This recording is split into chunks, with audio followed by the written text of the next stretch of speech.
काली घनी कुरूप कस्तूरी काटा तुले शक्कर घनी स्वरूप रोड़ा तुले राजिया। इसे सोरठा के माध्यम से बताया गया है कि कस्तूरी एक होती है, वो काले रंग की होती है, कुरूप भी होती है, लेकिन वो जो सोने चांदी जहाँ जिस कांटे से जिस पहाड़ से तोले जाते हैं उसी से तुलती है। और शक्कर को बड़ी स्वरूप बताया गया है, लेकिन वो रोड़ों से तुलती है इस तरह से।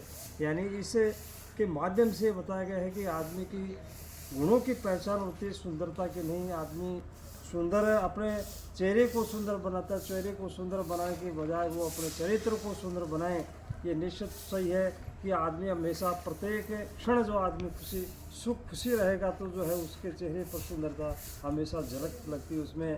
तो आप जो इसमें ये बताया गया है कि जीवन को इस तरह से जियो कि जीवन जियो बुद्धि से और काम करो बुद्धि से, और जीवन जो सिद्ध शुद्धि से। इस तरह बताया गया है कि भगवान का नाम हमेशा लेना चाहिए और भगवान के जो है चरणों में इस तरह से भगवान के बताया गया है कि हमेशा उसको इसमें जो प्रेम का बताया गया, प्रेम का नाम बताया गया है, वो एक ईश्वर का एक भगवान के नाम से जो है उसका नाता जोड़ लेना चाहिए, उसी की प्रेम करना चाहिए।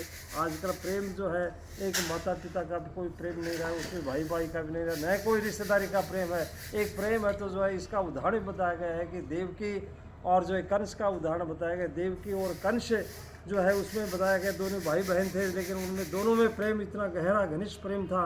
लेकिन गहरा प्रेम होने के नाते भी जब देवी का विवाह हो जाता है और जब वो उसको ये यात्रा में जो वापस वो बैठाने के लिए जो है उसको छोड़ने के लिए जाते हैं, कंस से छोड़ने के लिए रथ में जाता है, तो एक तलवार जो है उसमें भविष्यवाणी होती है कि कंस तेरे को जन्म देने और उसको तेरे को मारने वाला तेरी मृत्यु जो है इस देवकी से जो संतान पैदा होगी वही जो है तेरा काल होगी। इस तरह से उसने कहा।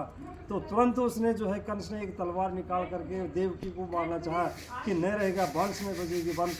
जब देवकी नहीं रहेगी तो उसके जो है संतान कहाँ से होंगी।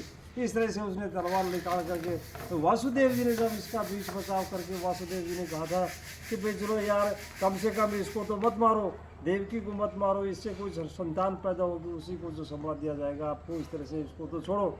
और जो है वो नारद जी के कहने पर उनको कारागार में डाल दिया था।